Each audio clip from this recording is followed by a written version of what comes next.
Andrew, you've been undertaking some doctoral research over the last few years looking at Christian-Muslim relations in Syria.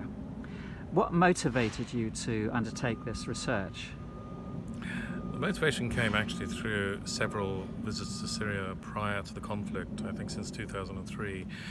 Several visits to the country and meeting with Christian Muslim communities and faith leaders in that time, and seeing the tremendous diversity and plurality of the country and the nature of the country and the communities within Syria that exist. I mean, it's a tremendously diverse society, and all the church families, the family of the churches are represented there, and the Muslim interface there is actually quite broad as well. And it's a fascinating context in which to study that engagement, and also because of the traditional overall good relations for which Syria has been well known over many centuries, the coexistence of the two communities side by side over many centuries. What observations have you made about that relationship? Is it unique to Syria, or is it being replicated in other countries in the Middle East, do you feel? I think it is. I think it's certainly it's a characteristic of Levantine, the religious context, if you like, the mosaic. So it's reflected in you would see elements of it in Jordan or Palestine and Lebanon, and to a degree in places like Egypt and so forth. But there is a kind of uniqueness because of the historical roots of that relationship within Syria. Of course, Christianity, as one of the patriarchs said a couple of years ago, Christ was born in Palestine and Christianity was born in Syria. And of course, Islam was rooted in Damascus for some time as well, in the 7th century, 8th century. So there's a great historical roots there as well.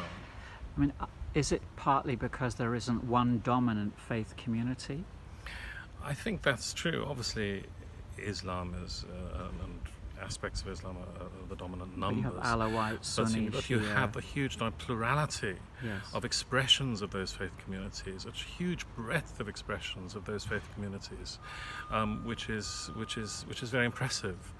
And so in Syria you will see the churches and the mosques side by side, and the different mosques and different communities, and if you go into restaurants or on the streets or in the schools, and all the different communities are living and working and communicating together, and that's something that has been quite and that's something that actually, even in the context of the war, although relationships have been profoundly fractured and the trust has been broken down, yet that reality has been sustained for the most part in government-held areas, although it has been stretched and strained acutely by the effects of the war. What do you hope to do with your research? I'm hoping very much that it will be published. I'm told it is worthy of publication, or is likely to be worthy of publication.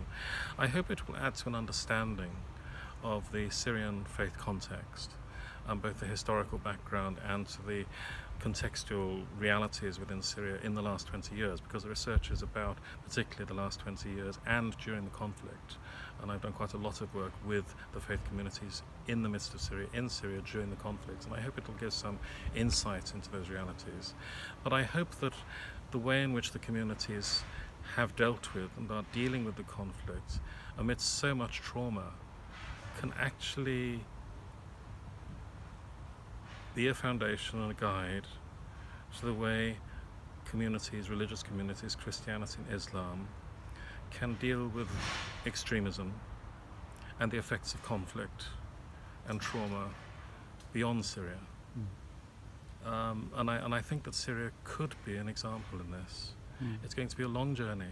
There's a lot of healing to do, but there's the capacity and the historical basis on which to do that within Syria, I believe. Andrew, thank you. Thank you.